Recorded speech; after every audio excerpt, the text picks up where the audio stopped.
Ladies and gentlemen, it's Tuesday night, time for the Bama Standard, the most politically incorrect show that you absolutely love. What? Before we get started, I want you to hit that like and subscribe button, jump in the comment section. If you're here with us live, get in that live chat. Let us know how you feel. I'm your host, Justin Riley. With me, as always, is comedy legend Steve Brown, senior analyst of Touchdown Alabama Magazine, Stephen M. Smith, two-time national champion and one of the best to ever tote the rock, Mr. Bo Scarbrough. What's going on, fellas? What's up? What's happening? What's happening? You know what? Hey, you know what? Hey, hold on, Steven. Steve, you left out my USFL championship outfit. Oh, my bad. Always. My bad. So, and your USFL champion, Bo Scarbrough. You left something else out too. You slipping tonight, man. Soon to return to the NFL. Soon to the return to the do we need to start over? Chat? Yes. Do that? Hey, you know what? I was thrown off. I thought I was super late because Bo was going into something that was real important, and then we just went to the show. I guess Bo, did you think we was live? Because No. Oh, we're gonna get to that, but before we do, Stephen M. Smith, I want you to go ahead and introduce our first guest. Do your thing. Get the crowd ready for him. Oh, absolutely. So I had the joy of covering Alabama football with this gentleman right here. He and I were both a part of Tide 102.9 at one point in time. Of course, it's now Tide 100.9. He is, if Cecil Hurt was the establishment for Tuscaloosa News and the Birmingham News, then this guy is the establishment on the radio side for Tide 100.9, the longest running radio show in Tuscaloosa by far, period. I mean, he might as well just take Paul Feinbaum's job from him. We got Ryan, the bearded Fowler, is here, people. I got the face for radio, guys. I got the face for radio. But you see that? Listen, I've enjoyed my days here in Tuscaloosa. I remember following Bo as a high school player and watching him do his thing. I haven't told him this, but I'm real good friends with one of his real good friends, LaRon McClain, which is a guy that helped you. And LaRon. I covered LaRon in high school football. I was a broadcaster for LaRon, and we always called him 250. I don't know what you guys call him, but we called him 250 because on the scales he was 250. But it's good to be on with you guys. We called him Sweater. Well, yes, and he always used to use hashtag sweater every time he'd make a social network post. But he's never told me why he was called Sweater. Yeah, can you expound on that? I've always wanted to know that too. I see it all the time, Bo. I mean, you said it was unpolitically correct. We're ready. He never. He's not even gonna do it.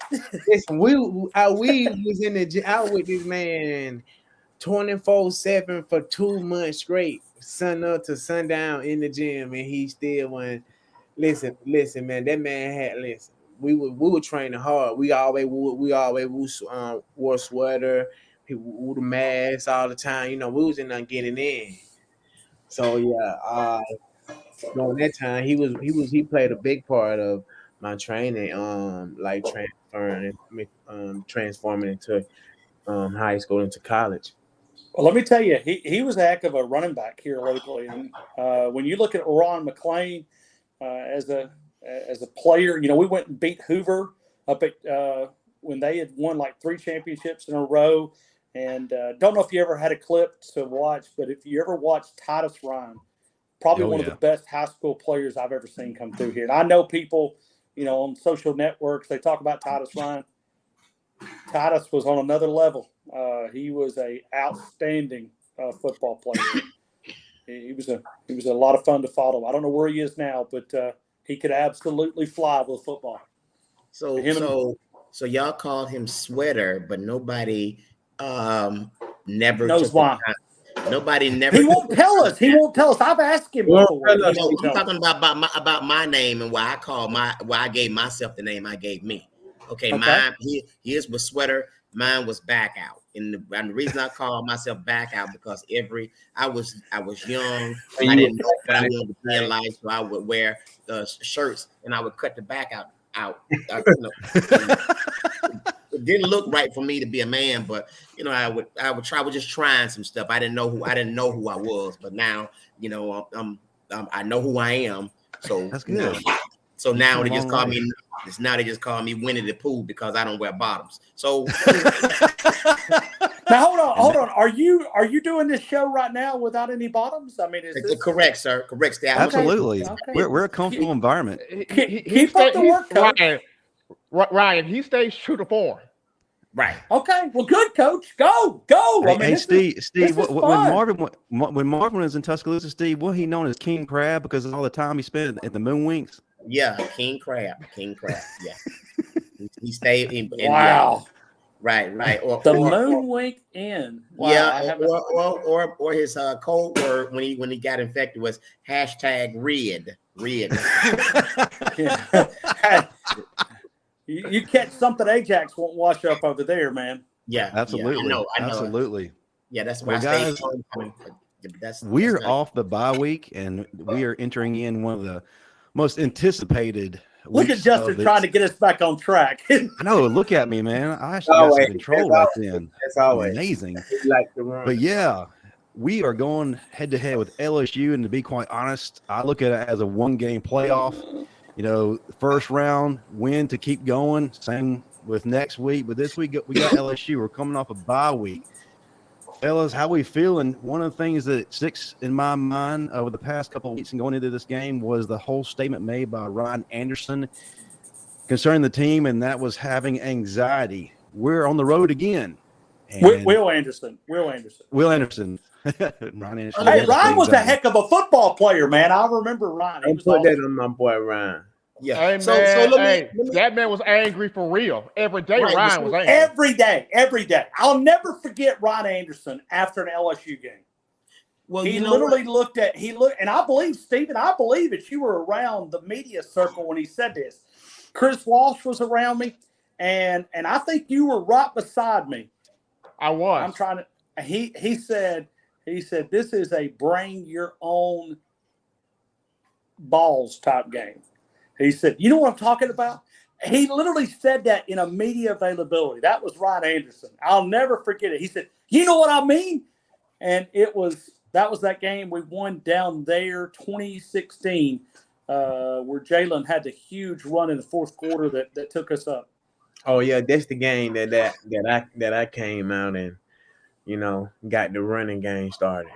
That's what's up. That was also the game where I think Minka had a pick at the end. At the very end, Minka had a pick. Yeah. Yep. And also, what nobody else don't know that I actually played that game on a torn MCL before halftime and came back out and finished the game. Wow.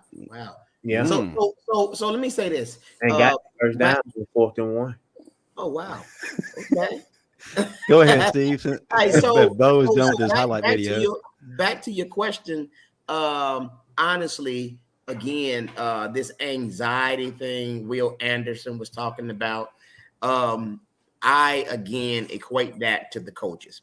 The reason those kids felt the way they felt, they weren't scared. When you're not prepared, you worry, and that goes all the way down up to the coach. If the coaches don't have you prepared and you don't know what's going on, then that's how you're going to feel. You're going to have a level of uncertainty. Because I'm going to tell you, I was watching. I'll know when Bama's ready to whip somebody's ass.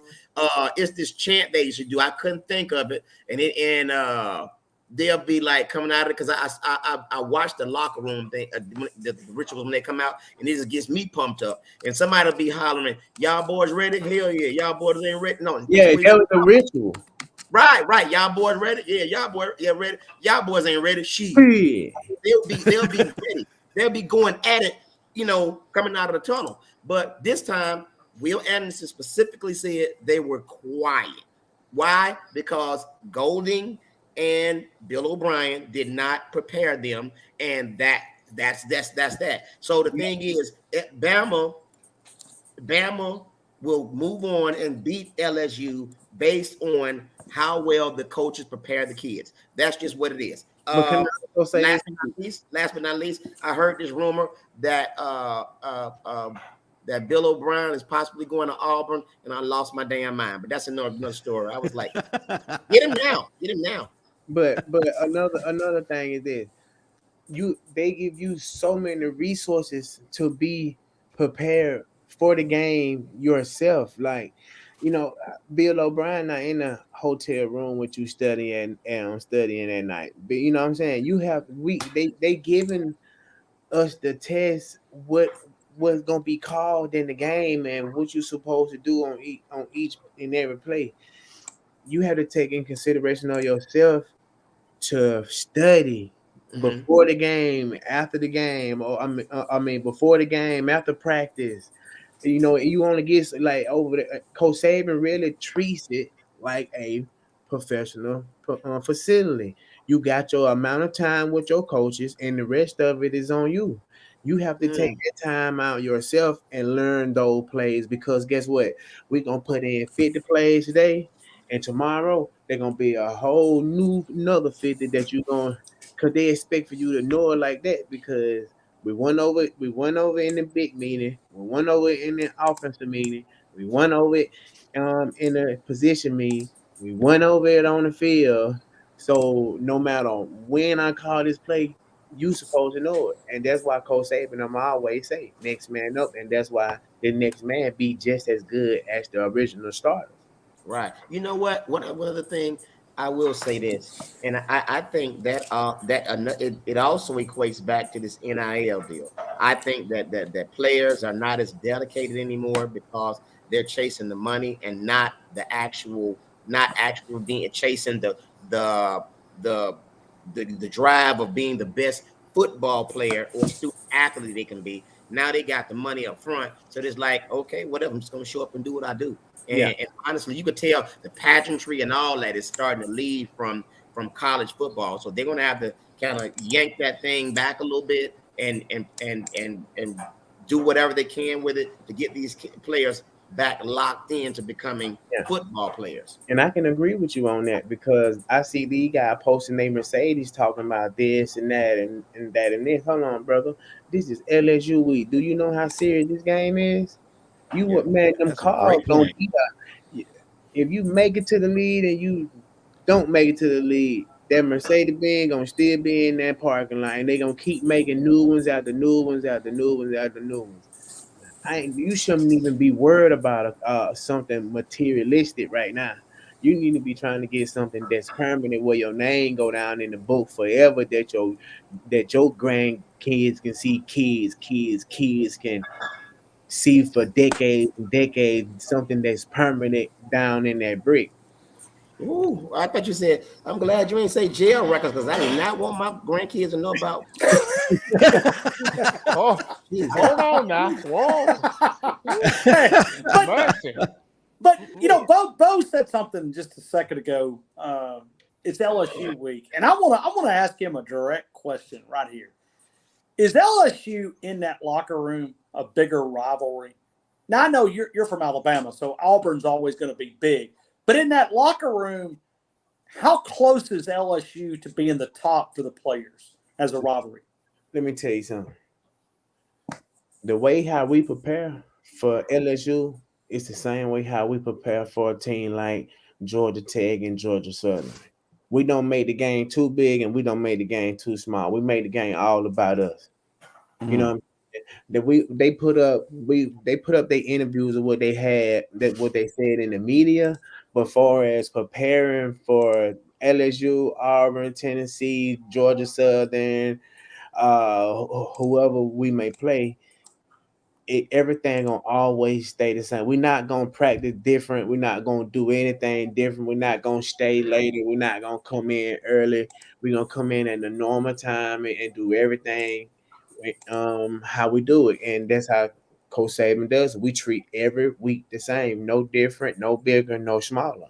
And that's how we became great over the years, because we was at that standard. And every year the standard gets set so high. And now that these guys, like, the standard is so high that they don't even know how to live up to it. Because if you look at it at every position, we done put big dogs in the league and they've been big time players at those positions. It ain't a position on that field since Coach Saban been there that you can't name me that haven't been great. And you can't name me a backup third screen that haven't been great either. We had players that was walk on that was able to go over to other schools and be able to be starters. I think Levi Wallace, he walked on and he ended up with the Bills, right?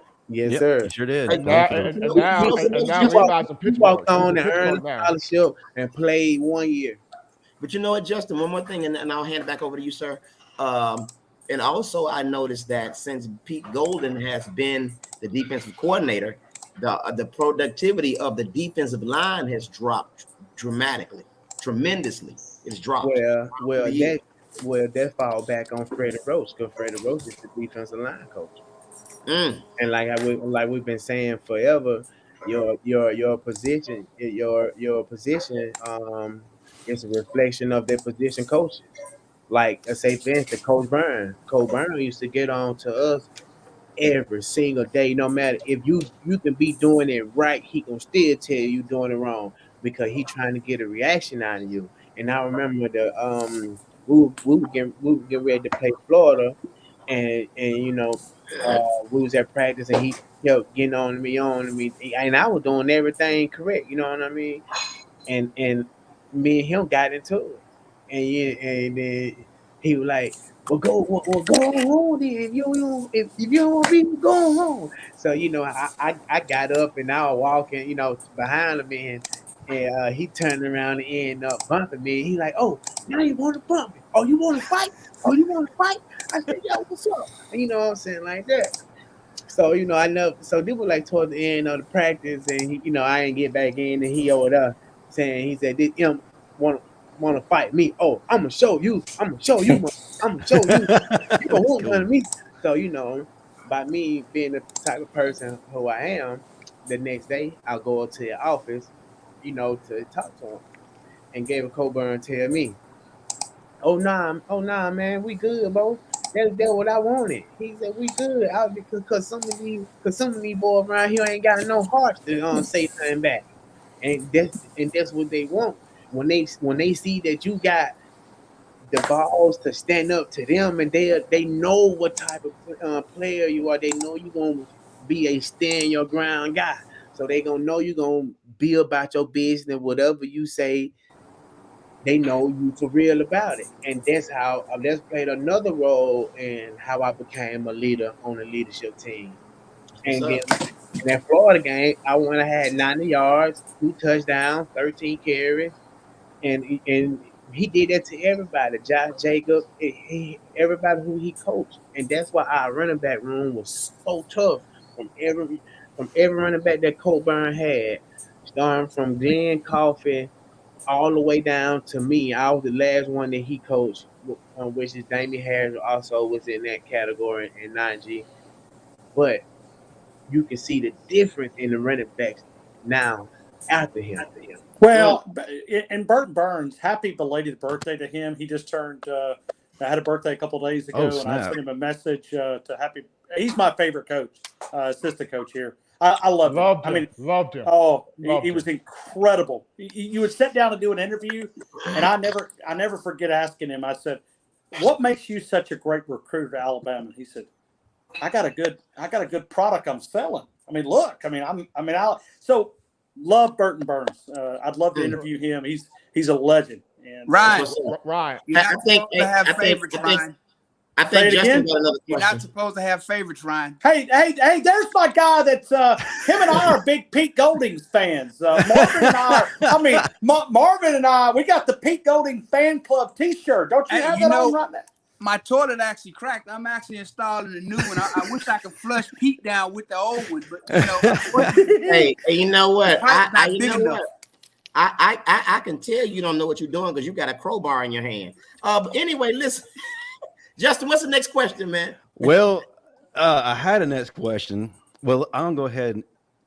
Well, I'm too excited. Listen, I kind of kept this on the down low for a lot of people. Well, first of all, welcome in, Marvin. Glad to have you here. Hey, It's glad that your toilet issues have come to a pause. But listen, we have a first-time guest to our show.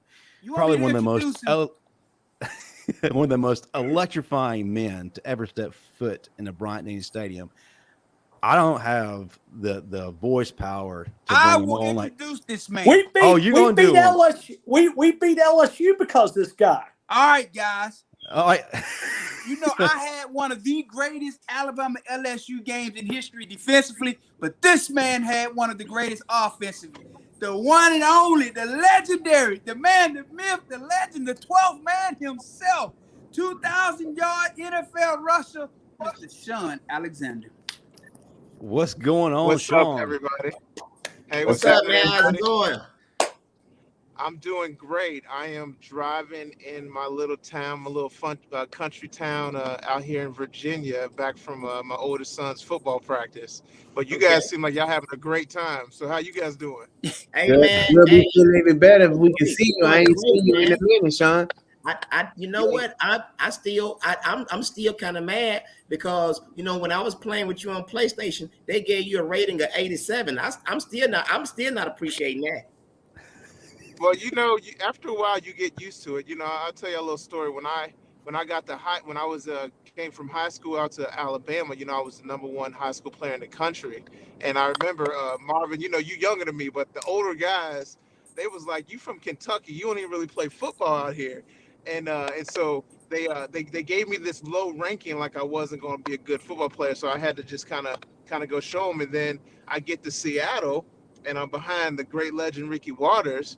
And I got the same kind of vibe, like I'm playing like an 87. I'm like, what we doing here, fellas? So and God gets the glory. Y'all know how I feel about this, but I have 100 touchdowns, and there's still stories about me. Well, was it this line that was really good? I'm like, come on, y'all. I mean, how am I still getting 87s when I'm the best player in high school? Break all the records at Alabama, which everybody knows is the greatest school in the country, and then go score 100 touchdowns. But I'm just telling you all to say, I feel you. I get it a lot. You know what I Hey mean? I man, get it you a know lot. what? I can relate, man, because they still give me a rating of 32 on my neighborhood kickball team, and I don't appreciate that. And I be kicking the hell out of that ball. Sometimes I wear a dress shoe to kick it even farther, but it's all good though. I don't want to go into that. I don't want to go into that. Yeah. Hey, if you was on my team, I would at least give you a 37. I'm out of here, y'all. I'm out of here. I told y'all not to bring him on. Shaun, one of my favorite times is when you scored those 4 TDs in one game out there in Seattle at that home game. We lose him? Say it again. No, I'm When here. you- I'm here. Go ahead, say it again. When you scored my one of my favorite games you had when you was playing with Seattle, when you scored 4 times in one game. Yeah, that I've done that actually. I think it was like 3 or 4 times. It was we had a great team. We had a great check with me system, and it just worked, man. And Seattle was a lot of fun, man. It was a lot of fun. We were so bad when I got there. I wasn't even used to losing like that, and for us to turn the program around and go to playoffs 5 years in a row, win the division 4 years in a row, and get to the Super Bowl, it was pretty special. You know what, man? The thing is, we do remember you in Seattle, and we really enjoyed you in Seattle. But let me tell you something. This is all about what you did at Bama. This is Bama Standard, Yes, and nobody can replace what you did at Bama. I mean, I understand. Were you and Marvin on the same team at any time? Yes. Oh yeah. Oh yeah. Yeah, because I remember now Marvin used to brag that before you got on here. I'm glad you're here. He said every time he ran through the hole, he would drive you back 2 yards. I don't believe it. So can you Hold on. He said he folded him. He said he folded you up. Yeah, He said Dubo said stay off of Shaun, and you can get that same work. Say it. Yeah. Shaun, no, he was the golden man. Dubos always used to say, "Stay off of Shaun." No. You didn't say that. You said you used to be on Shaun, and one time you said you told Marvin, you told us, Marvin. Marvin, one time you told us you hit Shaun so hard, his 37 turned into a 73. You said that. Care to comment, Shaun? Man, Marvin ain't gonna separate us. We B-side 5 for life, man. I don't believe all that. I don't There believe you all go. that. There you go. Well, man, Hey, but you was but let it be true. You was a thumper, dude. You was a thumper. We don't take none of that. Hey, there was many games I had no problem watching our defense go play because if Marvin came up there, it was coming in with some terrible intentions, and that's what I loved about my brother. That's what's up. But did he ever thump you like he said in practice? That's what I want to know. I don't think I was allowed to practice with people as good as Marvin. You know what I mean? They had to pull me to the side. Steve like to instigate, man. But I want to talk to you about something in particular. Most people will never understand how hard it is to actually play in Death Valley and to have the game that you had in Death Valley. What was that like? Yeah, my freshman year, that game was crazy. One, I didn't know that I was going to even play because I was the third stringer, and and it just fell in the right place. Curtis Alexander was the backup. He broke his hand, and Dennis got hit a couple times by Booger McFarland, and they would just kind of turn around. I was like, all right, I was going to get in there, and and it just kind of rolled. And I didn't have the right frame of mind to even know how big of a game I was about to have. I was just thinking, just go play. And so it was almost like the worst thing for LSU, because here you have a 19-year-old freshman just thrown at the game without having any concerns I was going to come back in the game. So I just was like, I'm going to run this play really hard, see what happens. And my mind was there. The game we played there, in 98, my junior year, we had that great big comeback. Now that was intense. You know what I mean? I think we was down like 12 with like 5 minutes left, and we scored the touchdown, and then we turned around and recovered the onside, then threw the ball to Quincy Jackson, with like a minute left to go win the game. They were just special moments. We know that we had not lost down there since 1969. And we just didn't want to end on our turn, and so there was a little bit of a pressure to go out there and make sure we brought it home. It was fun because we did. Well, Shaun, I want to ask this question too about before Justin continues the interview. This is something I always want to know. You said you were a 19-year-old freshman, but I want to see some proof that you were 19 because you ran the ball like you were in your 20s, and I really believe that.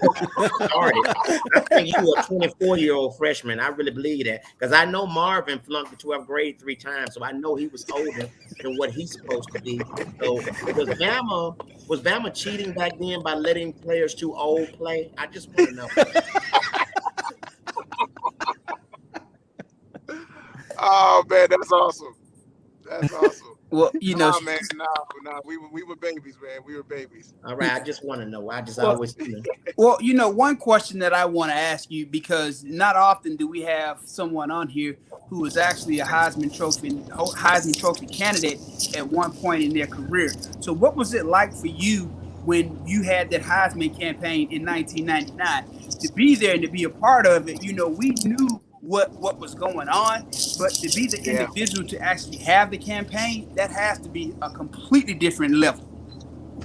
Yeah. It was intense, man. You felt like that you had to go out there and go play way out of your mind every week, and it was everybody says if I didn't get the high ankle sprain against Tennessee, that I might have won that thing because we were playing, we had lost, we lost to Tennessee, but we were playing pretty well, and we had a shot at it. But it's just mad intense. Every week you got to be great, and you got to go make something happen because it's the Heisman, and so awards are special.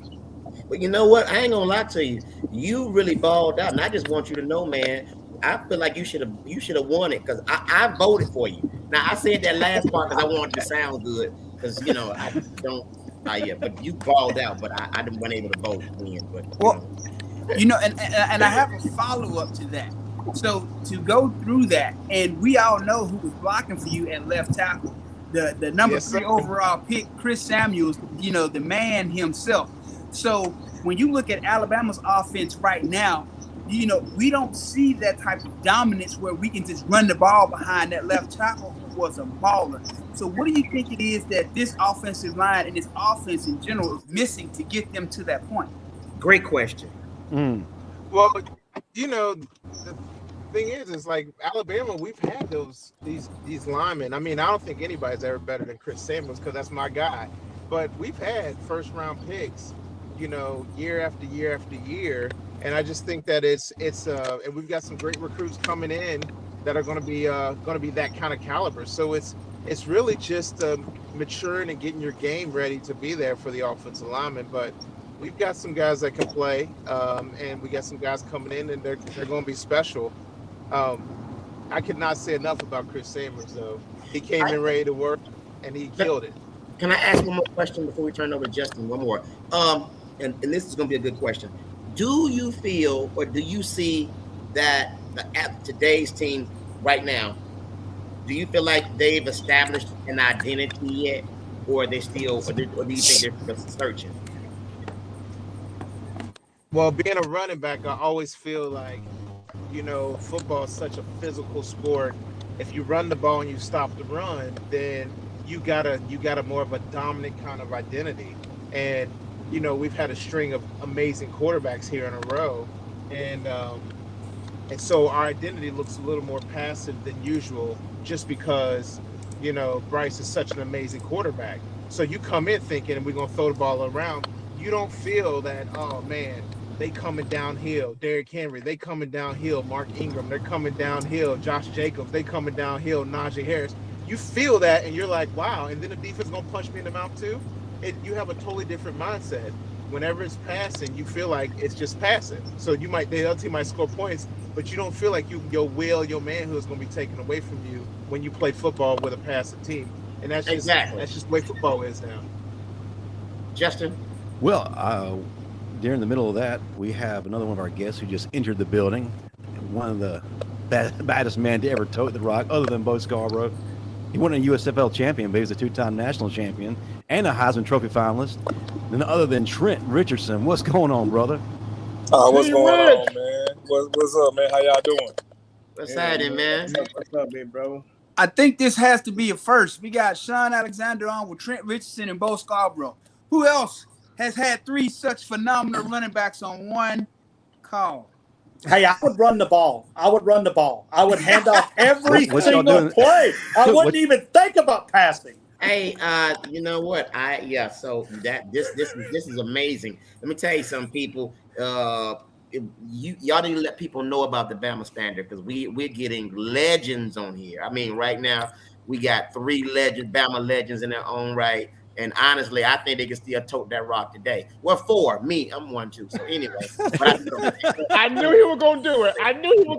And what's so crazy? What's so crazy? I am a legend. Go ahead. I'm sorry. What's so crazy, Steve? Trent was actually coaching me during the LSU game when I was running it down their throat. Oh, dang. Yeah, Didn't know that. So we was in depth.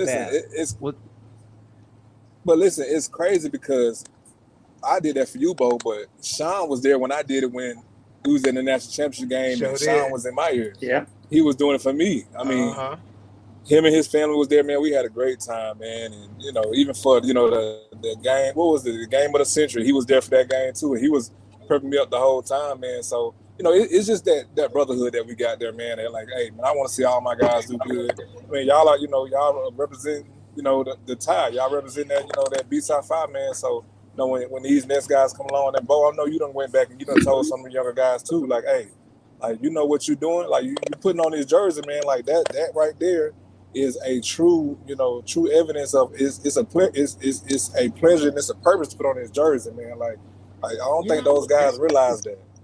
That's a blessing, man. That's a blessing because, you know, the thing is, y'all do have a brotherhood because when I was playing high school football, I was like 4th string and all the players before me, the only thing they would tell me was get back.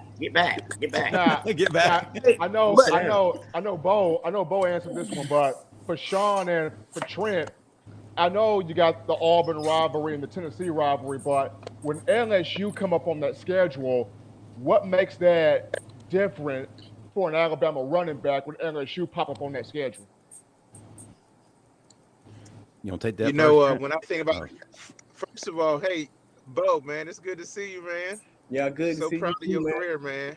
No doubt. I just parked the car so I can. I just got to in front of my house. So and what up, nephew? What's Sure, up? you look What's good, up? man. So proud of both you boys, man. Y'all know how it is, man. Y'all need me, y'all hit me up. But the LSU game, you know, everybody knows how we all feel about Auburn. Don't no one care about Auburn at all. We whatever happens to them, they deserve. But the LSU game is like playing against. It's like playing against that neighbor that's down the street that you know is just a good athlete, and that you know that at the end of the day we're gonna have to muscle you and will you down to victory. And so when Trent was out there winning his national championship and us being there, and you know I had just retired, so I'm coming down and being on the sideline and stuff like that, and watching Bo mash folks and things like that. Like that's a part of the game, and so it's gonna happen the same way. You know what I mean? Like it always gonna come down to us just taking the will out of LSU, and that's what's fun about this game, man. It's one of the most special games that everybody gets to play every year. Same thing I said in so many words. Trent, what's your take on it? Personally, I'm kind of worried this year, though. I'm sorry. I've been watching so much of Bama football brilliance and smash mouthing people to death. I'm just not confident in our OC, the way he's running the team. I'm just not confident. And honestly, that's all I can say. I'm just not confident in him. I'm sorry.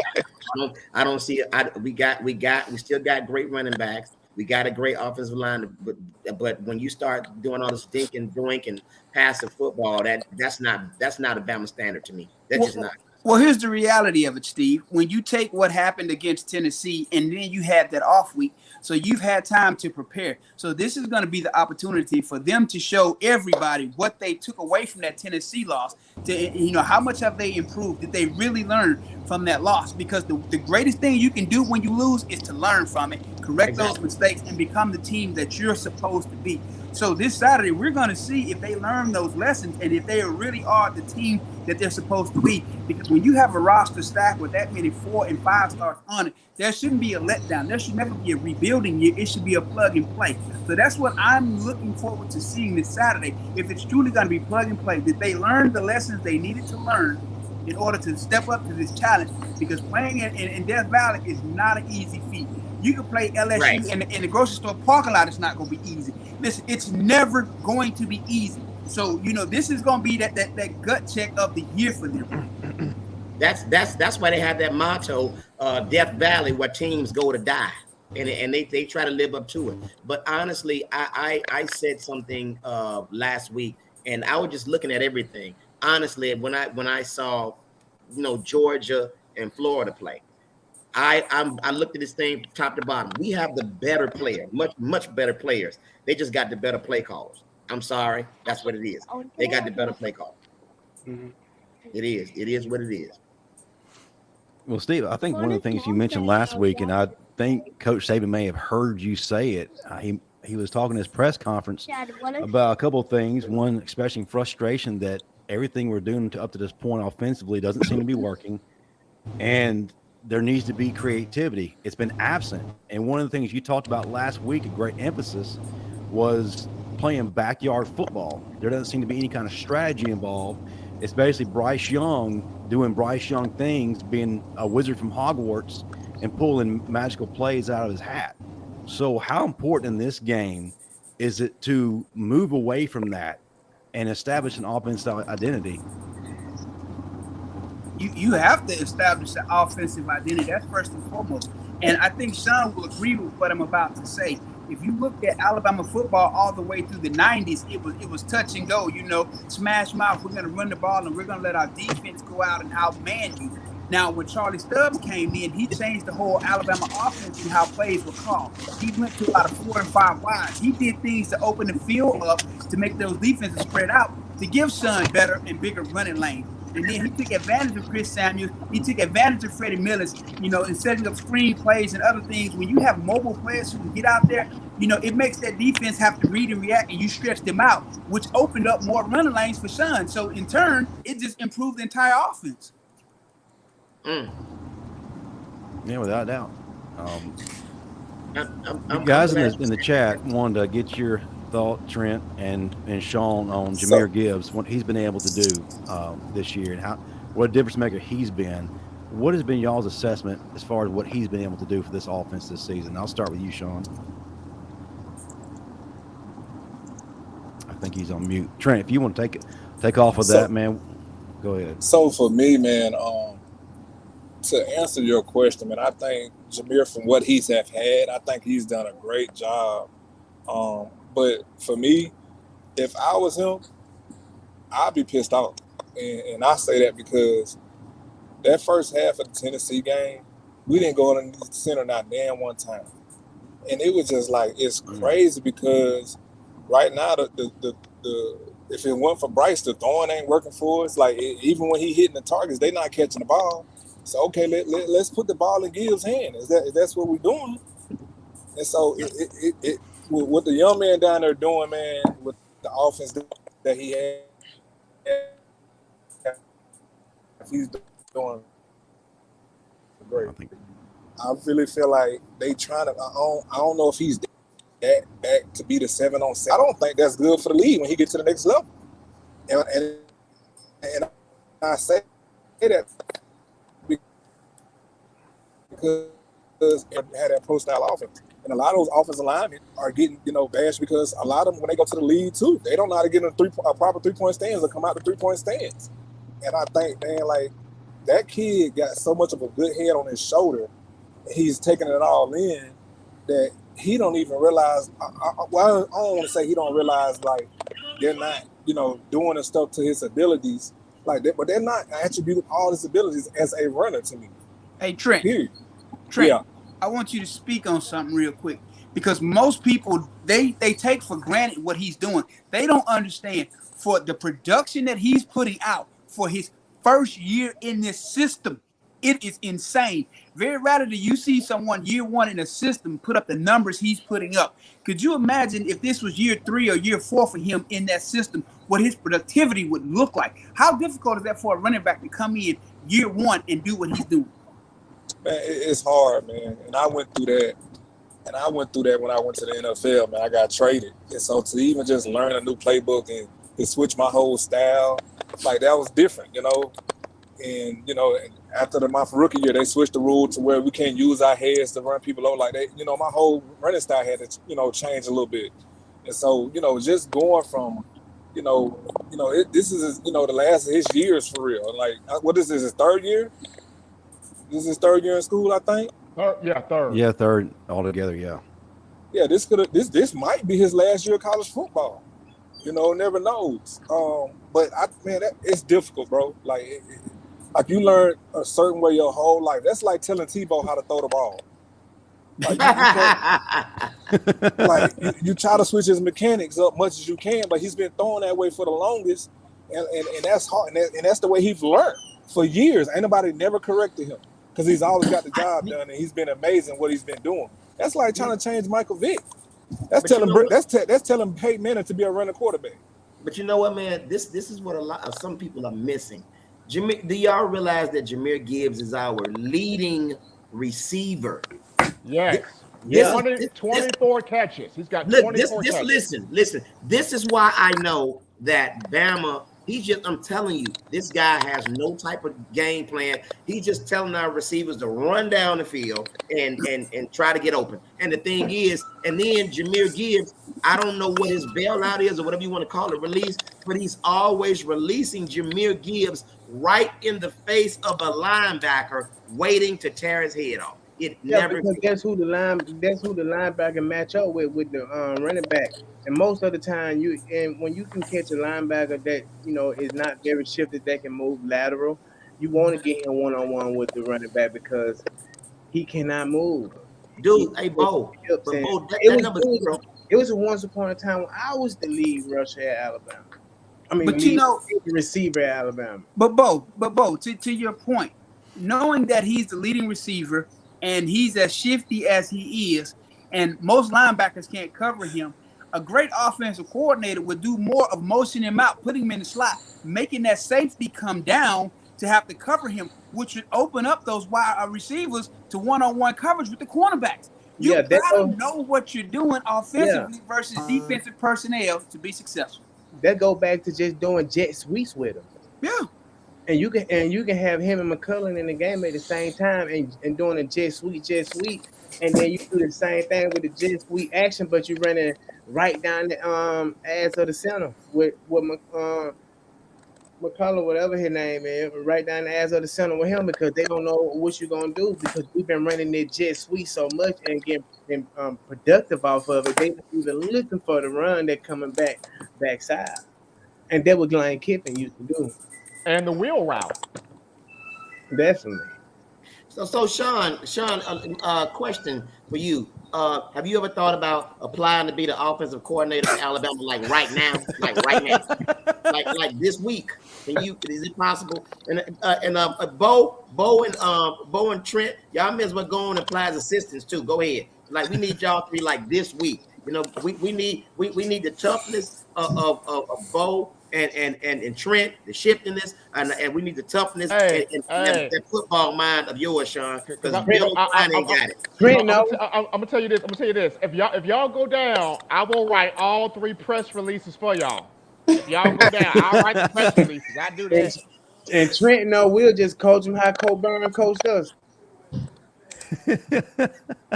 But Shaun, we didn't get a chance to hear all you guys. Yeah. Oh, man. Yeah, it's a good deal. Hey man, look, I got a track phone right now. I can call the AD right now. I got a track phone. I can call him right now. It don't even matter. Trent, you know how Coburn coached us. Listen, it's so different, man, because, and I was just at school when we played, I was at the game a couple weeks ago when we played Mississippi State, man. Bo, the stuff I heard that's going on around there, like, man, like it's crazy. Like, they don't even run 110s for the summer 110 test. They don't even do that no more. Well, there's so many things that they're not allowed to do. That, they man, they took the 2-a-days out. I mean, the physicality. I think they're limited with how many contact practices they can do. How much does that impact? But okay, if you limit it to that, okay, cool. But the condition, like, they don't condition out practice. True. Yeah. Like they don't do the 40s and they don't do the 20s and the 10s. Like, we used to condition. Like, one thing about it, right? No matter what kind of dog fight we was in, we were gonna play you all 60 minutes. Hell, we were probably gonna play you 90 minutes. Because we were gonna be the best in shape team, and we was always gonna be the biggest team, but we were gonna be the best in shape team that it was out there on that field when it comes to Saturdays. We was never gonna be tired. And if we always had somebody to reload. I got one question for you, Shaun. Could you imagine these running backs playing for Ivy Williams? Oh, that's a good one. Wow, that's a great memory. He didn't hesitate but to laugh. It's funny because as good as the coach as Coach Burton is, and I know Trent and Bo, y'all tough, but Ivy, he was on another level, dude. Oh, you had to be so mentally strong to be there, because he would make you feel this big and then be like, all right, now get out there and make a play, So yeah, you had to be cut. You had to be cut a little bit different. Y'all would even look at the game just a little bit different with Ivy, because he was something else, man. I love him. I talk to him all the time still, but I still got that little bit of what's he about to say to me in the back of my head. Hey, Shaun, there was many days I was in practice. I'm like, can you really say that to a kid? I don't think you're supposed to say that to him. No. Hey, there ain't no way in the world you know. Man, I ain't gonna lie to y'all, man. Burns was old school as to get. Burns would try to bite your nose off in practice. All right, so let me ask y'all this, and this question is for Bo, Trent, and Shaun, and you too, Marvin. Y'all, you know what, Ryan, I'm gonna ask you too. Our offensive coordinator right now, realistically, and let's be politically correct, because y'all trying to be right. I don't want you to, but I know you have to be, because you guys are professional. I'm not. Listen, what grade right now would you give Bama's offensive coordinator? Ryan, I'll let you go first. Oh, you're gonna put me on the spot. Okay. Well, I spoke with him a couple of weeks ago after the Mississippi State, and I'll be honest with you what he told me, and this was his words, not mine. He said we're a good team, not a great team, and I'd probably get in trouble because we're not even supposed to be talking to coordinators. But he was walking out of the stadium, I was walking out of the press room, struck up a little conversation with him. Listen, I'm a Heisman voter. When I look at Bryce Young. Guys, no offense to anybody that's because I watched all you guys here in Tuscaloosa. Bryce Young is going to walk out of here as one of the all-time greats. He's simply amazing. I feel like, and I'm already starting to have this fear with this team. If he walks out of here not winning a national title as a starting quarterback, the disappointment that it would be. And I know the standard. I mean, you guys call it the Bama Standard. He's winning a national title, and unfortunately. That's just what it is. Ryan, quarterback. Yeah, I know. I'm sidestepping your question like Nick Saban sidestepping. Ryan, I was in the 10th grade 3 times. I went to college. I have a degree in communication and psychology. Ryan, you're sidestepping the question. Answer. I know I am. Ryan, you got better moves than me, Trent, both put together, man. Look, I'm sweating. I'm sweating because I don't want you to give the answer. I asked nothing about the players. I said, I'm talking about to this point, what grade would you give our offensive coordinator? What grade? B-, C+. Because okay. Well, you know what? Okay. I'm going to write down. You said B-, C+, and that equates to a D because I get them all the time. All right. Go ahead, Marvin. Thank you. I would give him a C- because as a defensive player, I would love to play against somebody like him because I already know your running back is the focal point of your offense. All I'm gonna run is a 2-man spy against you, and as long as we gonna take him away, and you gonna have to beat us with somebody else. That's easy. So you said you give him a C. C-. C-, okay. For predictability. That's an F because I like to spice things up. Oh, what about you? I don't really get into the coaching and grading because I always put so much up on the player. Like it's the player responsibility to make the coaches look good. So, hold on, Steve. Hold on, Steve. If I was there with you right now, I'll fight you. You're with my ass. Hold on, Steve. But Bo, if you were at running back and I knew that you were the only option, I'm gonna go tackle you every play. So how's that gonna make you look if you know this man coming to tackle me every play because he know what we doing already? Marvin, let me answer this, bro. Alabama running backs, we cut different. It don't matter what coach. Matter. We gonna show up and we take over the whole show. Exactly. And that's how Gibbs is just learning because he ain't been with us long enough. But like if he was there, if he was come back next year, just say if he was, somehow he'd be touching the ball all the time because that's how all of us are. You can always tell when the Bama men show up. We just cut. Okay, so offense. We gonna change the plays in the huddle. The ball's gonna be thrown to us. That's how we cut. So we can't grade up. Because we can't know what I'm saying. Hey man, you know what, Trent? That's not fair. You're not gonna save Bo like this on that show. Bo, answer the question. That was Shaun. I'm sorry, Shaun. I'm so excited. My bad. Shaun, you're not gonna save Bo like that. Bo, what's your grade? I just told you my grade. So Bo, that's your grade and you're sticking to it. Yeah. All right, okay. Hey, Bo, got that 2 chains. and Shaun is a perfect example that who can agree with me on this. And Marvin, you can too. When you in the NFL, when we put them plays in, them 50 plays in on Wednesday. When we walk in there on Friday, it's a whole different set of form of plays, right? And then guess what? Saturday, they expect you to know what we put in on Wednesday. So that it called what? Responsibility. It's your job to know it. That's why we don't have receivers that can't get open. because they're not studying. They're not watching film on their opponent after they leave from the mandatory thing. You know what, Bo? You know what? It's a saying in football. I used to hear it all the time that eye in the sky don't lie. And Trent know that. Trent know that too. Trent know it's all about doing your job and studying your plays and knowing what to do, when to do it, and how to do it. But scheme also plays a part in how you play the game. You right, now answer the question. Right. Now answer the question. But guess what though? If you claim you got the best player no matter what play we run, it should work. Not necessarily. Hey, you know what? Not necessarily. You know what, Marvin? He's thinking like a true running back. So you gotta listen. Hey, just give me. So let's go to you, Steven. What grade would you give? Nah, he can't answer that. Let's go to Trent. Okay, let's go to Trent. Man, dog, just get Trent. No, we're gonna come back to you. Okay.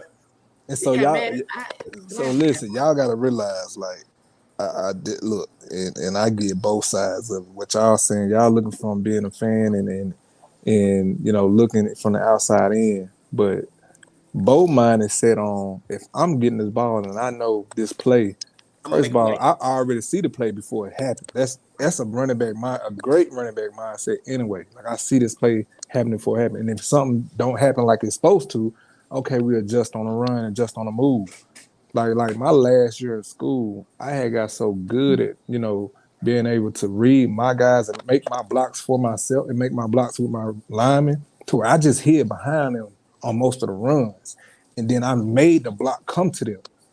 Right. And so when we run them outside zone stretches, like, I got it. But from the other side looking at this, because I done been out of football, especially college football, I done been out of college football for a while, giving him a grade right now, and I would have to say a C, because as far as running the ball, we're not a dominant team. Like, we don't have established run. Like I can't go in no game since day one. Yeah, I can't go in no game in the first half and not being able to sit there and not be underneath the center. Like, what? Like, that's never been that was successful for Oregon. Trent, we don't have a Trent. Hey, Trent, you third in inches and you go to a shotgun and you got all them damn good running backs. You got a Shaun Alexander, a Trent Richardson, a Bo Scarbrough. You third in inches and you go to a shotgun and trying to throw the ball. Come on, man. But that's my whole point, Steve. Like Trent said, they all looking at it from a running back's perspective. I'm giving it to you from middle linebacker's perspective. If I know what you're doing and you that predictable, you're making my job easy. That's my whole argument. But I'm looking at it, job easy.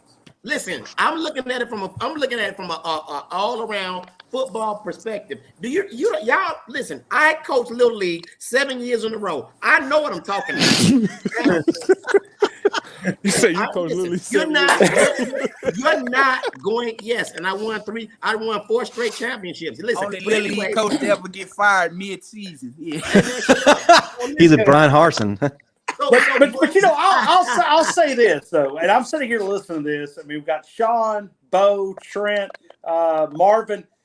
I hope we always have this same feeling. We got Texas A&M out here burning to the ground. We got Auburn don't even have a coach, and we're mad about 7-1. I love Alabama. I mean, it's just not awesome. Yeah, I mean, we're still playing for a national title, and we're sitting here just mad and fired.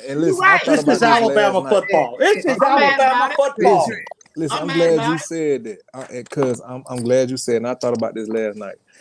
For the players, we're not mad about the loss. We mad about how we lost. Like 28 points in the first quarter.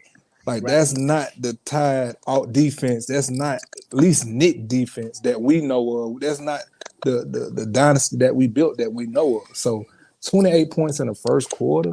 Then we come back in the game, and you look at that first quarter, and you look at all the touchdowns they scored. It wasn't no touchdowns to where it's like, man, they just whooped us. It was busted coverage. Same play, busted coverage, and on offense when we didn't score, drop passes. If we're going to be a throwing team, catch the ball. Right. And if we're going to be a throwing team, get open. If we're going to be an authority team, don't look back at Bryce and think that he's just going to make a play because he can move on the run. Like, don't do that. Okay, but grown men. Okay, I'm sorry, Bo. Go ahead, Bo. Go ahead. And like you said a few seconds back, that we're not a dominant team anymore. And Shaun and you can, comment on this too. First play of the game, it was going to be a running play. Thank you. And what first two, and from one of them first two running plays, what are we doing? Taking that wheel. We establishing that run. We taking that wheel. Exactly. Okay. I get that. But that Justin, that is what I'm saying. My point. We always started off running the ball down your throat. Now, guess what Bill O'Brien calls? He always calls a little flare out to the wide receiver 4 yards behind the line of scrimmage. And guess what? Our tight end can't block in space. So now it's 2nd and 12, 2nd and 13. That's his first plays every game. He never tries to establish a run. Now, since I took over the conversation, Shaun, answer the question. He's on mute still. I already told you. It does not matter to a running back who the offensive coordinator is. He's going to make a play. Shaun, you know what? I'm going to tell you. That's not 100%. Now, if you're not giving him the ball, that's the problem right now. And that's the problem that we have. Not giving him the ball. You know what I mean? Hey, you know what? Y'all running backs can do what you want to do. We got to get out of that center. Yeah, had that running back told at 7.5 yard deep. You bring up a good point. Justin, running the outside zone like we used to, getting them boys tired, play action, and it's Justin, you're the moderator. Can you please give these guys an answer to the damn question so you can carry on? So listen, one thing about it, like when we had McElwain, and I don't think y'all didn't have Mac, Bo. But McElwain was so creative. He had me and Mark on the field. We ran the Wildcat. I would come in motion on the street. Black genius. Even in the championship game, like I was at quarterback. Well, Upchurch he'll come in motion, or Julio come in motion. Like he had it, like Matt was a genius with it. He learned how to use all his players and not just one. Exactly. I literally just told them these people this before you came on the show, that they can send Jahmyr Gibbs in motion and have McCullough in the backfield and giving him that ball on that jet sweep, and they're gonna be overload. They're gonna be motioning so far over that we're gonna hand it out to McCullough, and we're gonna be going out the backside big out for 85 yards. Yeah. Well, here's my problem. Ryan said that Bill said the team is good but not great. That tells you a lot about his coaching philosophy, right? Exactly. The team is not great because you didn't make them great. Because you didn't. And you don't believe him. You don't believe him. And that's one of the reasons why Coach Saban do not have OCs talking to me. Right now,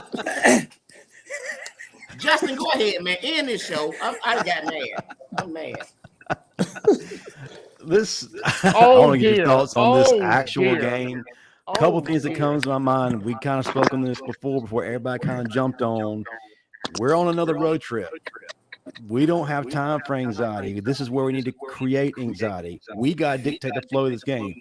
If you noticed, up until now, LSU has not been dominant for 4 quarters. They self-destruct the first 2 and kind of rally late. If they come in smoking guns, we may be in for a war. So if we don't put them away early, they can capitalize off our mistakes. So we can't let them hang around. So how important right now is it for us to set the tone and avoid a collapse like we did coming out of the tunnel against Tennessee? I'll start. Okay, I'll start this off here because I'm gonna actually be in Baton Rouge for this one. My eyes are gonna be on that tunnel. Which set? Both sets will be on the tunnel. I don't like you, sir. I don't like you. With the team comes out the tunnel, I want to see, is there any fear in their face? Literally. Because I want to see, are the mouths moving? Is the hair on fire? Are they ready to play some real football? Yeah. Because after hearing your leader against Tennessee, Will Anderson, we maybe had some anxiety. You ain't trying to hear that again. So Right. I'm going to watch Will. I'm going to watch Bryce. I'm going to watch Jordan Battle. All these guys on this council that they have on here, how are their eyes looking coming out this tunnel? Hey man, that anxiety. If I'm Will Anderson and the leader of that team, when I'm telling them boy before they walk out on that field, if you got anxiety, you need to stay your ass in the locker room.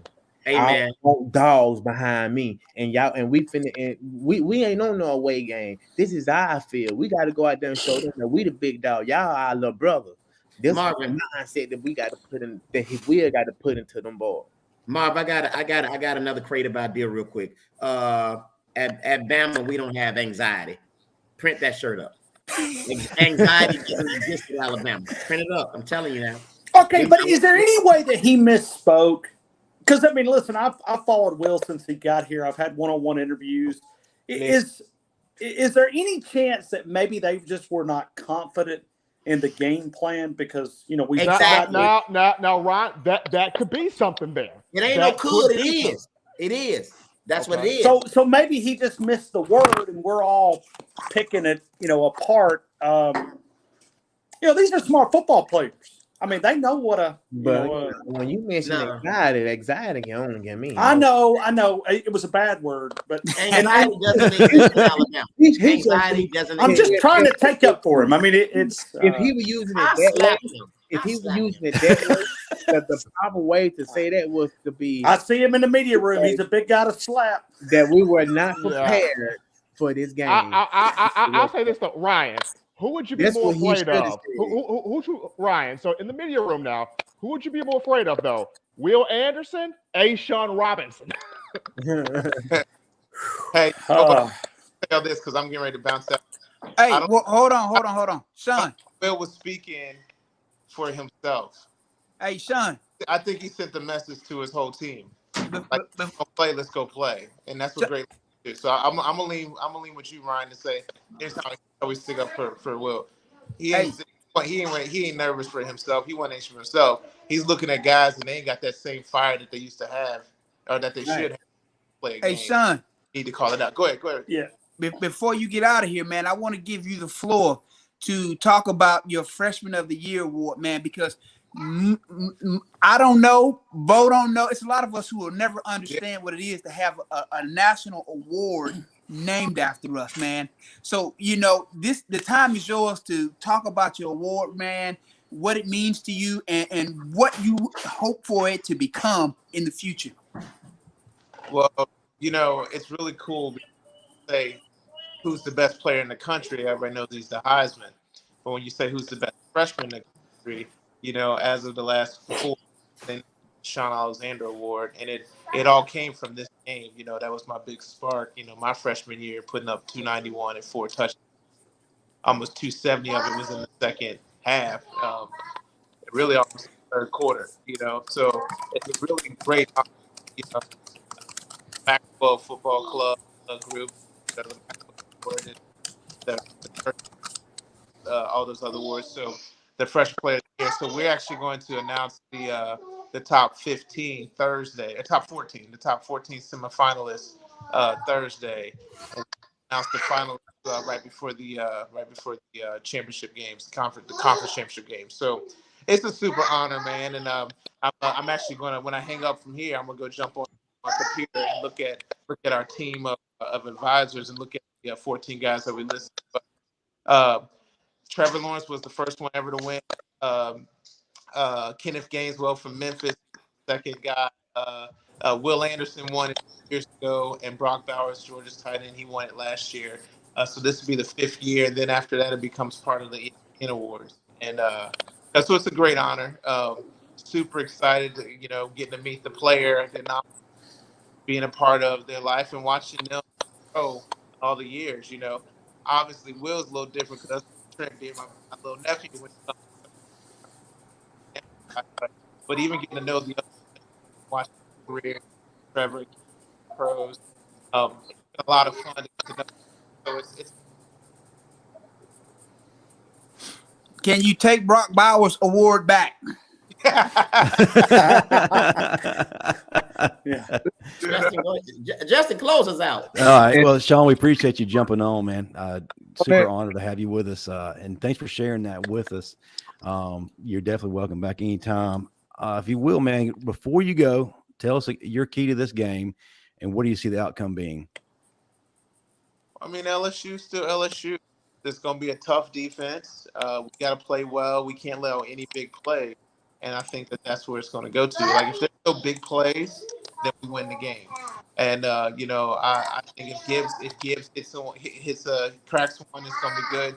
I think the less we put on Bryce to go beat everything, kind of playing street ball, the better it is for our offense. And I think the defense will play well, So no big plays on the defensive side, and the offensive side is to have at least a couple of series where we run the ball and we make the plays on the ground. That's what's up. Hey, and I've also got to bounce out of here too, and so I don't know if are you into the show or are you just Shaun? Yeah, I'm bringing a close to it. So okay, my bad. Give us your thoughts, give us your keys to the game, and then I'll let go around the room, and then we'll head on out.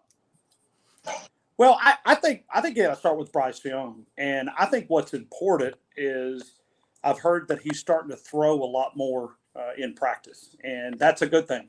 I mean, what we've watched in the last 2 or 3 weeks has been a Bryce Young that practiced, but he didn't throw the football. I think it's important this week to get him some reps out there to be able to get in sync with those wide receivers. I'm not trying to make excuses, but we've watched this young man do some pretty crazy stuff, not being very limited in practice. And so I think that's going to maybe get us maybe headed back in the right direction. So I look for Bryce to show out in Baton Rouge. I think the offense will play better. That's what's up. All right. Well, we appreciate you, Ryan. Appreciate you hanging out. Hey, appreciate you guys. It's always good to see y'all show, and y'all keep up the great work. And like I said, it's Ryan, fun to. I'm coming out with a fall collection, some Christmas sweaters. Fire Pete. I'm have to send you one. Hey, Marvin and I, we go way back, but he's been leading it from his perspective. And I pulled for Pete so hard from the personal issues. I wanted him to rebound. I still believe that he can get it flipped around, but there's a lot of talent on this football team, and it's frustrating to see this team underperform. Hey, Ryan, what do you think about DeMeco Ryans as the next defensive coordinator? I love it. I texted him a few weeks ago, and I'll leave it private, but I said, please come to Tuscaloosa and fix our defense. And that's all I said. Leave it at that. Now, but golly, bum, I'm so proud of DeMeco. Golly, I mean, he was such a fun guy to cover at Alabama. 2-star guy. Had offers from Southern Miss, Alabama, and UAB. And now look at what he's doing. Man. Simply amazing. Yeah. Played against DeMeco, man. DeMeco probably one of the smartest minds. Ooh. He was an academic All-American here. Academic All-American. There's not many of those. Academic All-American. So ain't nobody gonna mention me. And the pride of ITT Tech, Steve Brown, baby. Special. But yeah, Ryan, we greatly appreciate you, brother. Appreciate your time today, man. Roll Tide. You guys, I've enjoyed listening to y'all tell stories, man. Burton Burns, like I said, I love to hear stories about Burton Burns. He's one of my favorite. You guys have an awesome rest of your night. Thank you so much. Roll Tide, ITT Tech. Roll Tide. Marvin, I'm going to pose it to you a different way, because this has to do with defense and Eli. I don't even know how to get out of here. Can somebody show me how to get out of here? I'm like Bill O'Brien. I don't know where I'm going. Oh! See you, Ryan. Leave through the. How big is this game for Eli Ricks? We saw what we did against Mississippi State, but to be honest with you, it's not really a measuring stick because, hey, it's Mississippi State. But if he's able to shut down a side of the field like he did, and against this talented group of wide receivers, and this wide receiver group that we're going up against, Keyshawn Butte, Jeray Jenkins, and Malik Neighbors, is arguably some of the best in the SEC, probably about as good as Tennessee's. What do you need to see from Eli Ricks? It's not in this what I need to see from Eli Ricks. It's what I need to see from the rest of the secondary.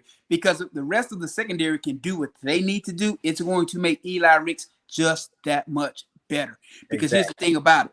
If they're getting wide open on the other side of the field and their quarterback's throwing the ball, you're not even going to hear about Eli Ricks and what a great job he did covering. But if they lock their guys down and that quarterback has to go at Eli Ricks at times, then you'll get to see the greatness of Eli Ricks on display. But if the other side of the field is doing what they did against Tennessee, you'll never even hear about Eli Ricks that game because, again, they'll just continue to exploit those matchups. So it's not so much about him as it is the rest of the secondary and getting that pressure on that defensive front. Because I don't care if you got Deion Primetime himself back there. If the quarterback has all day to throw, he's going to pick you apart. We got to get pressure up front. And the back end, the other half of that secondary, they're going to have to come to play ball.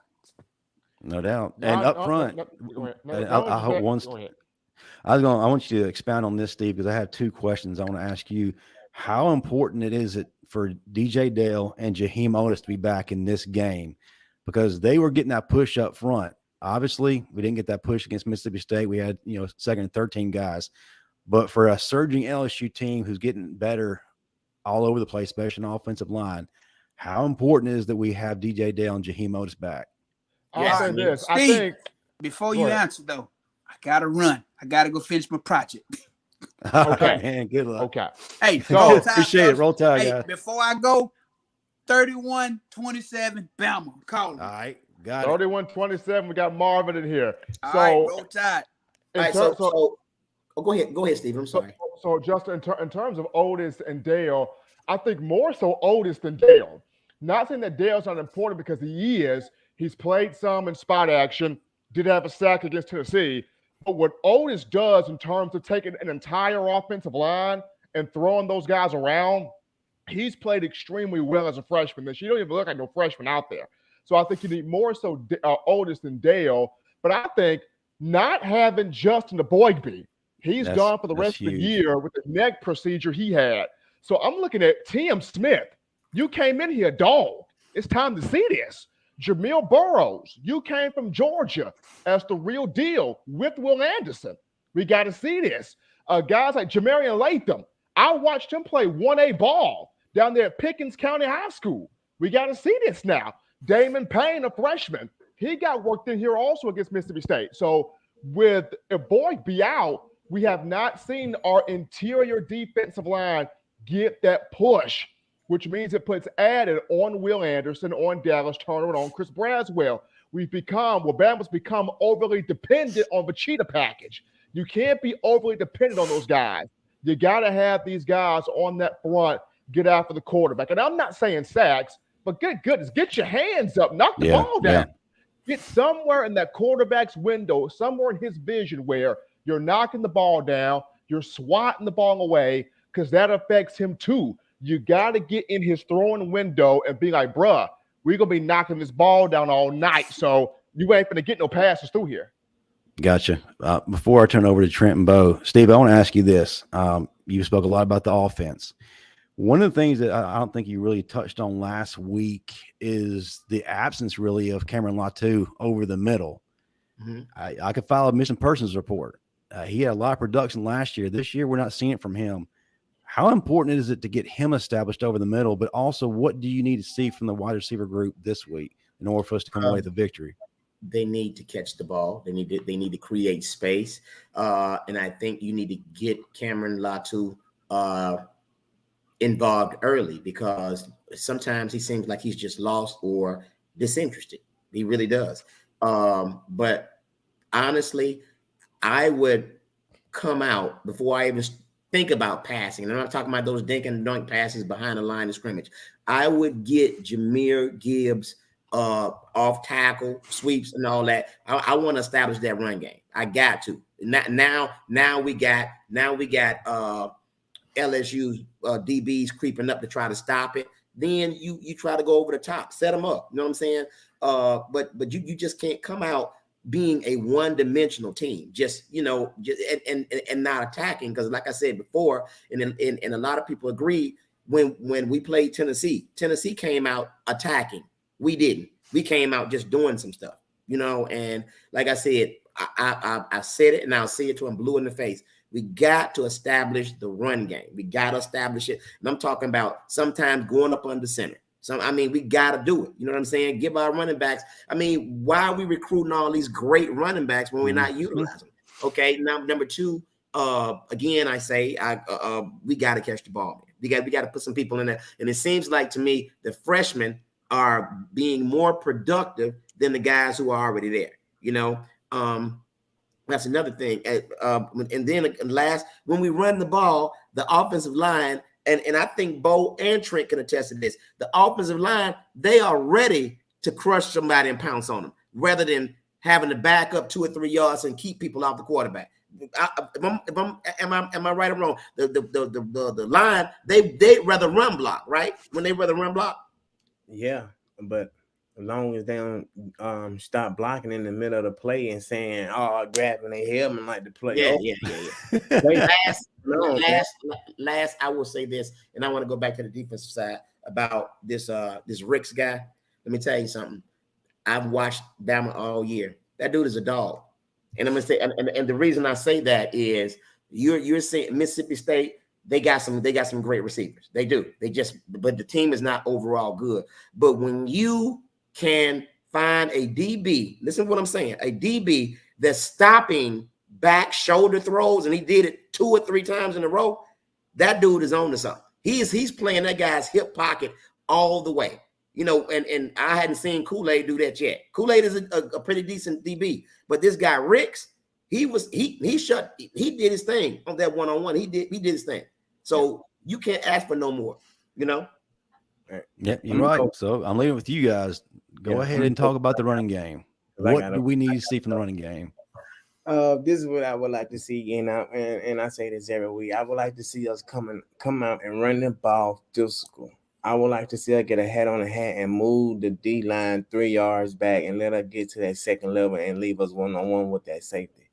Then I want to see domination. I want to see these guys take the wheel from these guys and make it a home game from themselves. Play up to the highest level that they can play with confidence, play fast and strong to the end of the game.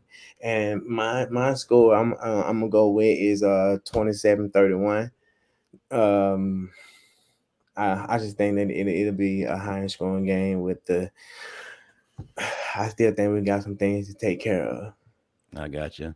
Trent, the Tide don't lose in Baton Rouge. What do you need to see from this run game and the offensive line for us to come away with that victory? Man. Damn. He's going to say something. Go ahead. First of all, man, just off just 31-27. What you said, 31-27? Yeah, that's what he said. Bad that we can sit up there and say that about our defense. I was just thinking that. Wow. Oh my God. I was just thinking that. Listen, my rookie year, right? We at the rookie symposium or something like that, and and I was trying to be friendly. I was trying to be nice, and then I think it was was it Brandon Weed and them, or was it RG3? They was asking me, what I thought about the score, and I was like, it probably would have been like 40-something to 7 or 14 or something like that. And Dante corrected me dead in my steps, like, I ain't putting no points up on my defense like that. And it was just like, yeah, you're right. My bad. I disrespected you, bro. My bad. Because, that was the mentality of, everything that we was built on. Yeah. Like, so for me, defensively wise, like, I always felt from offense point and a running back room, if we didn't play right as a collective group, it wasn't a good day for me. Like as a group, as a whole, because we're a team no matter what. We want our individual yards, and that wasn't even a mindset when I was in college. Like it wasn't, oh man, did I have more yards than Mark, or did I have 100 yards this game? That wasn't even a mindset. If I didn't complete my job, and if I let one of my brothers down, like if I didn't do what I was supposed to be doing, if I let my ancestors down that started this stuff like Shaun Alexander, like Glenn Coffey, like if I let Mark down, like that was always on my head. Like I can't embarrass these guys. These guys has worked hard for the position that I'm in, that I'm fighting for, that I'm getting to. Like, so I think offensively wise, like we definitely got to run the ball. And I don't I don't know if they just ready just yet for that, because the stuff that I hear, like they can't be trusted right now, and that might be it. Yeah, and that's what it is. Man, I wasn't expecting nobody to put no points up on Ruben when he was out there. Nah, man. No, you never expected that. Like, never expected nobody to be getting over 14 points probably throughout the half of the year on us. Like, I don't care who we played. Like, exactly. It's like that's and that's the grit that we had with each other. Like, I believe that my boys, when we went 3 and out, I knew we were fit to get the ball right back. So I never sit down. I stayed up. Like, when my defense was on the field, I might have sat down for a couple minutes to hear what the coach was talking about and see what coach was drawing up for the offensive line and that right there. But as soon as I looked around, we was back on the field. Right. Like Ruben, them whole Leonard Fournette, 13 carry, 9 yards. Yeah. Like, people got to realize, man, like, it's honored to do this. It's a privilege. Like, I got to go, Justin. All right. Yeah. Oh, man, it's different times, y'all, and I get it. Like, it's turning to the 7-on-7, and you know, stuff is changing. But man, like, play to our ability. Don't play down to their level, because folks, they got to realize, like, every team is playing a national championship game against y'all. Coaches too. Coaches got to realize that. Like, ain't nobody coming there to let Alabama walk all over them. No, I'm finna get y'all on tape. And so now, when I get y'all on tape, I get my draft pick off y'all. That kid who did what they did against Tennessee, at Alabama, he's going first round. Oh, no doubt. All you got to do is play that tape. He ain't got to play college football no more. He's going to go first round. Absolutely right. All right. What's your score, real quick?